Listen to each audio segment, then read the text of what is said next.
পৃথিবীর সব মানুষ একরকম নয়। কখনো কখনো দেখবেন হয়তোবা আপনি আপনার জায়গায় ঠিক আছেন, তারপরও কিছু মানুষ অযথাই আপনাকে ভুল বুঝবে। তাতে কষ্ট পাবেন না। আপনি আপনার জায়গায় ঠিক থাকলে দেখবেন এই ভুল বোঝা মানুষগুলো একদিন ঠিকই আপনাকে ভালোবাসবে, আপন করে নেবে।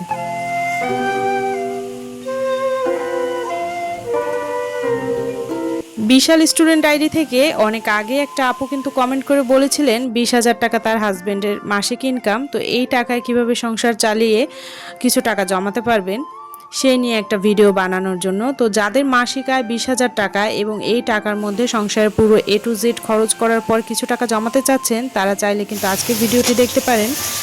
আর 20,000 টাকা কীভাবে সংসার চালিয়ে তারপর মাস শেষে একটা বড় অঙ্কের টাকা জমাতে পারবেন সেই নিয়েই কিন্তু থাকছে আজকের video. So hello everyone, good morning. কী অবস্থা, কেমন আছেন সবাই? আশা করছি যে যেখান থেকে আজকের ভিডিওটি দেখছেন সকলে খুব ভালো আছেন। বাংলাদেশের ছোট্ট নগরী আর আমার প্রিয় প্রাণের শহর বরিশাল থেকে বলছি। নতুন আরও একটি সুন্দর দিনের সাথে শুরু করছি আজকের ব্লগটি। আর পুরো ব্লগটি জুড়ে থাকতে পারেন আমার সাথে। আই হোপ আপনাদের ভালো লাগবে। তো এই যে এখানে কিন্তু দেখতেই পাচ্ছেন আমাদের এখানে কিন্তু বরিশালে অঝোরে বৃষ্টি হচ্ছে। আর এই বৃষ্টি কিন্তু বেশ অনেক দিন যাবৎ হয়েই যাচ্ছে, একদম শ্রাবণের ঢল নেমেছে যেন। তো এই বৃষ্টিতে বৃষ্টি বিলাস করব না তা কি হয় বলেন? তো একদম কিন্তু জোর কদমে একদম সব কিছু নিয়ে হাজির হয়েছি, মানে খিচুড়ি, মাছ, মাংস, মাছ ভাজা, ইলিশ, তো বৃষ্টি বিলাস করার জন্য। তো আশা করছি আমার সাথে আজকে আপনারা থাকতে পারেন, সেই সাথে নিজের কিছু কষ্টের কথা শেয়ার করব। আর যারা 20,000 টাকায় পুরো সংসারের মাসিক খরচ চালাতে চান এবং সেই সাথে কিছু টাকা জমাতে চান, তো তারা কিন্তু আজকের ভিডিওটি দেখতে পারেন। আশা করছি আপনাদের জন্য হেল্পফুল হবে।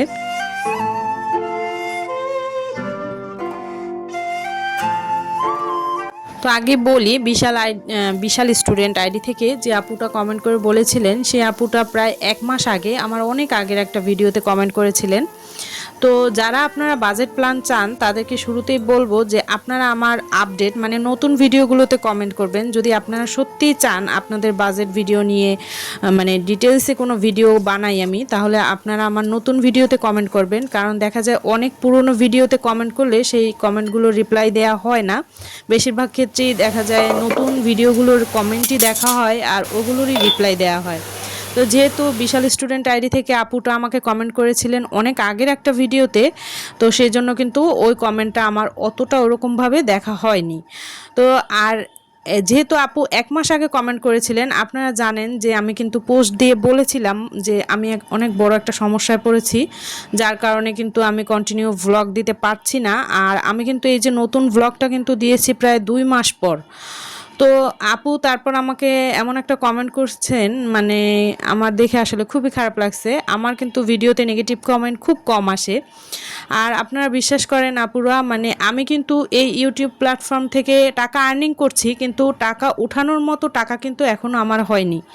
তো আমি জানি না কবে এই টাকা আমি উঠাতে পারবো, কিন্তু আমি কিন্তু ভিডিও তারপর দিয়ে যাচ্ছি। আর ভিডিও দিতে গেলে কিন্তু শুধু ভিডিও দিলেই হয় না, ভালো সেটের দরকার হয়, ভালো মোবাইল সেট ভিডিও করার জন্য। কারণ ভিডিওর কোয়ালিটি ভালো না হলে কখনোই সেই ভিডিও মানুষ দেখে না। তারপর সাউন্ড কোয়ালিটি ভালো হতে হয়, তারপর বিভিন্ন রকম কথাবার্তা, ভিডিও মেকিং সব কিছুই কিন্তু সুন্দরভাবে পারফেক্ট হলে তবেই একটা ভিডিও মানুষ দেখে। তো আমি যখন ভিডিওগুলো শ্যুট করি যে মোবাইলটা দিয়ে, ওই মোবাইলটা আমি স্যামসাং গ্যালাক্সি 30,000 টাকা দিয়ে কিনেছিলাম। আর আমি কিন্তু আমার জীবনে 17,000 15,000 এরকম টাকার সেট ব্যবহার করেছি, কিন্তু আমি এত দামি সেট ব্যবহার করিনি। শুধুমাত্র ভিডিও করার জন্য কিন্তু ওই 30,000 টাকার মোবাইল কিনছি। আর বেশ কয়েকটা ট্রাইপড কিনছি, তাতেও কিন্তু আমার 4-5,000 টাকা চলে গেছে। তো তারপর সাউন্ড কোয়ালিটি ভালো করার জন্য মাইক্রোফোন কিনলাম। তো এই করে করে কিন্তু আমার অনেক টাকা এর পিছনে চলে গেছে অলরেডি, কিন্তু আমি কিন্তু 1 টাকাও আর্নিং করতে পারি নাই। তারপর আবার ওই মোবাইলটা যেই ছিনতাই হয়ে গেল, তারপর আবার বরিশালে এসে আবার 24,000 টাকার একটা মোবাইল নিলাম। তো আমি কিন্তু টাকা একটার পর একটা ইনভেস্ট করে যাচ্ছি, কিন্তু আমার কিন্তু আর্নিং হচ্ছে না। আর তারপরও আমি ভিডিও দিয়ে যাচ্ছি কেন, যে হয়তো বা অনেক আপুরো কমেন্ট করেন যে তাদের উপকার হচ্ছে এই কারণে। আর আমি কিন্তু এই উপকার হচ্ছে এজন্য ভিডিও করি। আপনাদের কাছ থেকে কি কখনো ভালোবাসা ছাড়া অন্য কোনো জিনিস চাইছি আমি? তারপর আপুরা আমাকে এমন একটা কমেন্ট করলো যে আমি নাকি খুব অহংকারী। আচ্ছা আমার কোন ভিডিওতে আমি অহংকার করার মতো কী বা আপনাদের কাছে বলছি বলেন। তো যদিও আপুটা হয়তো বা জানে না, তারপর বরিশালে এসে কিন্তু আমার ফুল ফ্যামিলি আমি সহ সবাই অসুস্থ ছিলাম 1-1.5 মাস। তো এই ফ্যামিলির বাচ্চা কাচ্চা নিজে এরকম অসুস্থ থাকলে তার মধ্যে কিভাবে মানুষ ভিডিও করে আর কিভাবে শ্যুট করে কিভাবে ভয়েস দেয়। তো সব মিলিয়ে আমি কিন্তু তারপর ভয়েসটা দিতে পারি নাই, তারপর ভিডিও করতে পারি নাই, আর ভিডিও শেয়ারও করতে পারি নাই আপনাদের সাথে। তো আপু বলল আমি অনেক আগে কমেন্ট করেছি এই মানুষটা প্রচুর অহংকারী। তা আমি এখানে অহংকারের মতো কি করলাম আপু বলেন তো। আপু আপনি না জেনে হয়তো বা আমাকে কমেন্ট করছেন, আশা করি আমি আপনার মানে ভুল ধারণাটা ভাঙাতে পারছি, আর আপনি আমাকে পরে সরিও বলছেন। তো এই কারণেই বললাম যে আসলে মানুষ যদি না জেনে ভুল বোঝে, আপনি আপনার জায়গায় যদি ঠিক থাকেন একটা সময় ঠিকই মানুষ আপনাকে ভালোবাসবে। তো আমি আশা করব যে আপু আপনি আপনার ভুলটা বুঝতে পারছেন, আর আমি অহংকারের এখানে কিছুই করি নাই। আপনি হয়তোবা জানেন না, এই কারণে এই ধরনের কমেন্ট করছেন। তো আশা করব আপু এরপর থেকে আপনি আপনার ভালোবাসাটাই আমাকে দিবেন, আর অন্য কোনো কিছু আমি চাই না। তো যাই হোক, আপু কমেন্ট করে বলছিলেন যে 20,000 টাকা তার হাজব্যান্ডের স্যালারি, তো ওই টাকার মধ্যে একটা বাজেট করে দিতে। আর আমি যেহেতু অনেক দিন পর ভয়েস দিচ্ছি, আর আমার ভয়েসটা কীরকম আসছে সেটাও আপনারা বলবেন, কারণ মাইক্রোফোন এই মোবাইলটায় সাপোর্ট করে না, নতুন যে মোবাইলটা কিনেছি। তো ওই কারণে কিন্তু আমার ভয়েস দিতে অনেকটা অসুবিধা হচ্ছে। আপনারা বলবেন যে সাউন্ডের কোয়ালিটি কীরকম, তো সেই বুঝে কিন্তু আমি এইভাবে ভয়েস দিব। এই সাউন্ডের কোয়ালিটি ভালো নাকি আগের যে ভিডিওটা করেছি গত 2 দিন আগে যেটা দিলাম ওটার সাউন্ডের কোয়ালিটি ভালো, তো সেই অনুযায়ী কিন্তু আমি এরপর থেকে ওই সাউন্ড কোয়ালিটিটা ভালো না এই সাউন্ড কোয়ালিটি ভালো এই মানে এইটা বলে কমেন্ট করবেন, তাহলে আমি সেইভাবেই সাউন্ড কোয়ালিটি মানে ম্যানেজ করার চেষ্টা করব। তো যাই হোক, আপু বলছেন যে 20,000 টাকা তার হাজব্যান্ডের স্যালারি, আর 6,000 টাকা তাকে প্রতি মাসে বাড়িতে পাঠাতে হয়, মানে তার হাজব্যান্ডের বাড়িতে। তো তাহলে কিন্তু থাকে 14,000 টাকা। তো 14,000 টাকার মধ্যে আবার তার গ্যাস বিল যায় 1,500 টাকা, আর তার হাজব্যান্ডের হাত খরচ হচ্ছে 1,500 টাকা, আর হচ্ছে মুদিখানা বাসা ভাড়া এইসব নিয়ে যায় 2,500 টাকা, আর হচ্ছে তার বিদ্যুৎ বিল যায় 200 টাকা। আর আপু বলছিলেন তার হাজব্যান্ড ফলমূল আর কি প্রতি মাসে খেতেই হয়, আর মাছ মাংস এইসব বাবদ আর কি কিছু টাকা যায়। তো আমি হিসেব করে দেখলাম যে বাড়িতে যদি 6,000 টাকা পাঠাতে হয়, গ্যাস বিল 1,500 টাকা, আর 3,500 টাকার একটা ঋণ ফেরত মানে ফ্রিজ কেনার জন্য কিস্তি দিতে হয়, আর ভাইয়ের হাত খরচ হচ্ছে 1,500 টাকা, আর মুদিখানা আর ঘর ভাড়া এইসব নিয়ে 2,500 টাকা, আর বিদ্যুৎ বিল তো 200 টাকা বললাম। তো এই নিয়ে দেখা গেল যে 15,200 টাকা এতে কিন্তু চলে যায়, মানে এই ফিক্সডগুলোতে যেগুলো আপনার প্রতি মাসেই মানে দিতে হয়। তারপর কিন্তু 15,200 টাকা যাওয়ার পর আর বাকি থাকে 4,800 টাকা। তো এই 4,800 টাকা থেকেই কিন্তু আপনাকে টাকা জমাতেও হবে, আবার সংসারের বাকি খরচগুলো মেনটেন করতে হবে। তো আপু বলছিলেন যেহেতু আপনার হাজব্যান্ড ফলমূল খায়, তো এই জন্য বলবো যে 1,000 টাকা ফলমূল বাবদ ধরলাম এখানে, আর হচ্ছে মাছ মাংস যেহেতু ব্রয়লার মুরগি বড়টা খায় আপনার হাজব্যান্ড, ছোটটা খায় না, আর হচ্ছে গরুর মাংস খায়। তো মাছ মাংস বাবদ আমি 2,000 টাকা ধরলাম। আর 2,000 টাকায় কীভাবে মাছ মাংসের বাজারটা করবেন সেটা কিন্তু আপনি চাইলে আমার আর একটা ভিডিও দেখে, বা আপনি যেহেতু আমার রেগুলার ভিডিও দেখেন, আপনি কিন্তু এই ভিডিওটা দেখে একটা ধারণা নিতে পারেন যে 2,000 টাকায় মাছ মাংসের বাজারটা কিভাবে করবেন। আশা করছি তাহলে আপনি একটা ধারণা পেয়ে যাবেন যে 2,000 টাকায় মাছ মাংসের বাজার করেও কিন্তু সারা মাস সুন্দরভাবে চালানো যায়। তো মাছ মাংসের বাজার আর ফলমূল এই বাবদ 3,000 টাকা, তাহলে আর থাকে 1,800 টাকা, মানে 4,800 টাকা থেকে 3,000 টাকা গেলে 1,800 টাকা থাকে। তো এই প্রতি মাসে এই 1,800 টাকা কিন্তু আপনি একদম ফিক্সড জমাতে পারবেন। আর আমি বলবো যে ভাইয়ের কাছ থেকে পটিয়ে পাঠিয়ে বা যেভাবেই পারেন ওই ভাইয়ের হাত খরচ থেকে হলেও 200 টাকা নিয়ে রাখেন।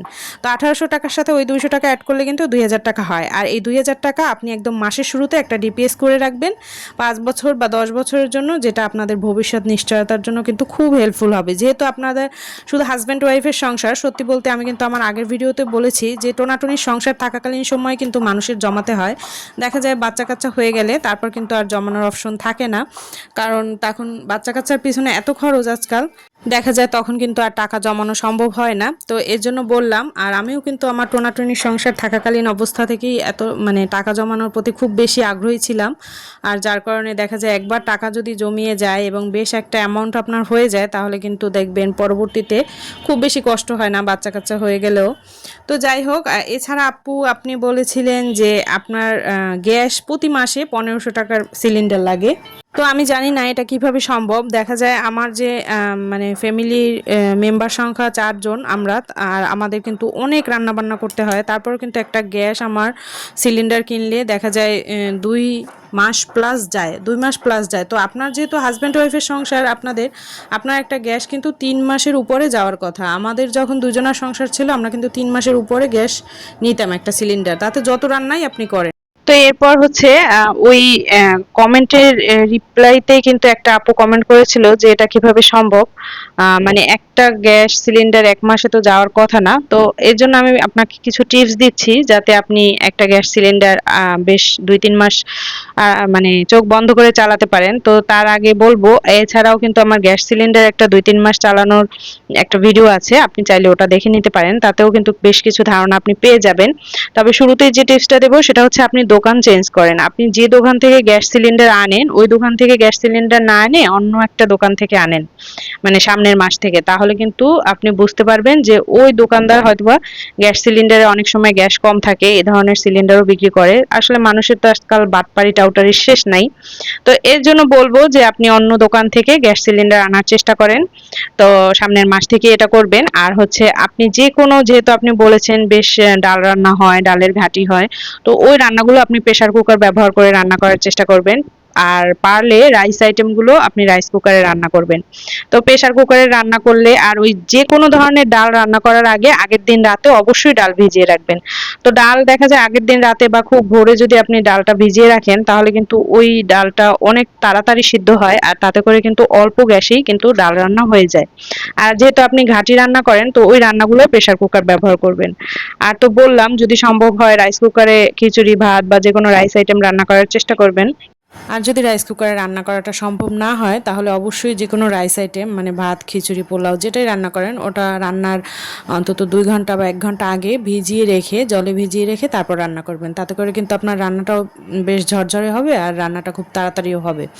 এছাড়া আমরা কিন্তু অনেক সময় করি কি, দেখা যায় একটা রান্না বসিয়ে দিয়ে তারপর কিন্তু সবজি এটা সেটা করতেই থাকি, দেখা যায় রান্নাটা হয়ে যায়, তারপরেও কিন্তু দেখা যায় ওটা আমরা মানে কোটা বাটার ঝামেলার কারণে আমরা কিন্তু দেখা যায় ওটাকে আরও বেশি ফুটতে দেই, রান্না বসিয়ে রাখি ঘন্টার পর ঘন্টা। তো এই জন্য এই জিনিসটা অ্যাভয়েড করবেন। রান্নাবান্নার সব কিছু কোটাকুটির কাজ আগেই করে নেবেন বেশিরভাগ, তাহলে কিন্তু আপনার দেখা যায় রান্নাটা খুব তাড়াতাড়ি হয়ে যাবে। এরকম ঘন্টার পর ঘন্টা যদি আমরা কোনো কিছু বসিয়ে তারপর কোটাকুটির কাজটা করি তাহলে কিন্তু গ্যাসটা দেখা যায় অনেক বেশি যায়। এর জন্য কোটাকুটির কাজ বা সব ধরনের মানে রান্নার আইটেমগুলো আগে থেকেই কোটাকুটি করে বা সুন্দরভাবে সাজিয়ে তারপর একবারে মানে গ্যাস ধরিয়ে তারপর একবারে রান্না করবেন।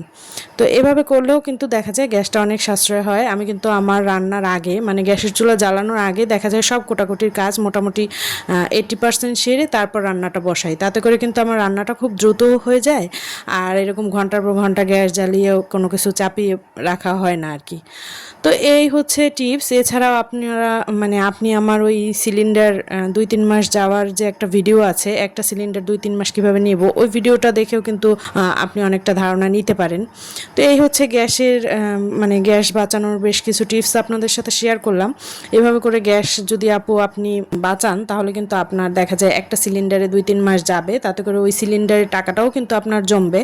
আর সেই সাথে আপনি যে বললেন যে ফ্রিজের কিস্তি দেওয়ার ব্যাপারটা, ওই কিস্তির ব্যাপারটাও কিন্তু একটা সময় মিটে যাবে। দেখা যায় লোনটা আপনার পরিশোধ হবে, তখন কিন্তু ওই 3500 টাকাও আপনি জমাতে পারলেন। তো তাতে করে দেখা গেল কিন্তু যে এইদিকে আপনি 2000 টাকা আর গ্যাসের 1500 টাকা 3500 টাকা জমালেন, আর সেই সাথে ঋণের কিস্তিটা শেষ হয়ে গেলে তখন ওই 3500 টাকাও জমালেন। তো এতে করে কিন্তু আপনার প্রায় 7000 টাকা জমানো হয়ে গেল। আসলে কি আমাদের মধ্যবিত্ত সংসারে কিন্তু এদিক ওদিক সামান্য কিছু পরিবর্তন করলেই আমরা অনেক টাকা সঞ্চয় করতে পারি। শুধু একটু হিসাব করে চলতে হবে যে কোন জায়গায় আমার বেশি খরচ হচ্ছে, এটা একটু চিন্তা করতে হবে, একটু প্ল্যানিং করতে হবে, এই আর কি। আর এছাড়া আমি আপনাদের একটু আগে দেখিয়েছি যে মশলা মানে 40 টাকায় আমি কিভাবে মশলা 1 মাস চালাই। গরম মশলা আনলাম 20 টাকার এলাচ, 20 টাকার দারচিনি, তো ওইটা দিয়েই কিন্তু দেখা যায় 1 মাস হয়ে যায়। আর দেখবেন কি ছোট সংসারে আপনি হলুদের গুঁড়ো, মরিচের গুঁড়ো, সব ধরনের মশলা 1 মাসে যদি আপনি 250 গ্রাম করেও কিনে রাখেন দেখা যায় ওইটা দিয়ে কিন্তু 2-3 মাস হয়ে যায়। তো এভাবে করে দেখা যায় কিন্তু আপনি মুদি বাজার থেকেও টাকা বাঁচাতে পারবেন। আবার মুদি বাজার করার ক্ষেত্রে যেটা খেয়াল রাখবেন, 28 বালাম চালটা কেনার চেষ্টা করবেন, তাতে করে কিন্তু দেখা যায় মানে মুদি বাজারেও কিন্তু অল্প টাকায় আপনার মুদি বাজারটা হয়ে যায়। এছাড়া এছাড়াও আমার অনেক ভিডিও আছে মুদি বাজার করার, সেগুলো ফলো করলেও কিন্তু আপনি অনেকটা উপকৃত হতে পারেন। আর সেই সাথে মুদি বাজার থেকেও কিছুটা টাকা সেভ করে নিতে পারেন। তো এভাবে টিপসগুলো ফলো করলে দেখা যায় ওভারঅল আপনার 14,000 টাকার 7,000 টাকায় কিন্তু আপনি একটা সময় সাশ্রয় করতে পারবেন। এবং এই সাশ্রয়ের 7,000 টাকা আপনি যদি সুন্দরভাবে পরিকল্পনা করে বিভিন্নভাবে জমান, তাহলে কিন্তু দেখা যায় লাখপতি হওয়া বা 1 বছরে লাখপতি হওয়া কোনো ব্যাপারই না। তো এই ছিল আজকের ভিডিও। আমি চেষ্টা করেছি 20,000 টাকা যাদের স্যালারি তাদেরকে সুন্দরভাবে একটা বাজেট পরিকল্পনা করে দেওয়ার। তো জানি না কে কতটা উপকৃত হয়েছেন, তো সেগুলো কমেন্ট করে আমাকে জানাতে পারেন। এছাড়াও আরও অনেক কিন্তু আপুদের অনেক কমেন্ট আছে যেগুলো রিপ্লাই আসলে একটা ভিডিওতে দেওয়া সম্ভব হয় না, তাহলে কিন্তু ভিডিওটা অনেক বেশি বড় হয়ে যায়। তো আশা করছি আমি নেক্সট ভিডিওতে আপুদের বাকি কমেন্টগুলোর উত্তর দেওয়ার চেষ্টা করব। সেই সাথে আপনারা পরবর্তীতে কী ধরনের বাজেট প্ল্যান নিয়ে ভিডিও চান সেগুলো কমেন্ট করে আমাকে জানাতে পারেন। আর ভিডিওটা আজকে এখান থেকে শেষ করছি। যদি ভিডিওটা ভালো লেগে থাকে চাইলেই কিন্তু একটা লাইক দিয়ে এবং ভিডিওটি শেয়ার করে আরও কিছু সংখ্যক মানুষের সামনে পৌঁছে দেওয়ার ব্যবস্থা করতে পারেন। তো আজকে এই পর্যন্তই, টাটা, বাই বাই। দেখা হচ্ছে নেক্সট কোনো ব্লগে। সে পর্যন্ত সবাই ভালো থাকুন, সুস্থ থাকুন, টাটা।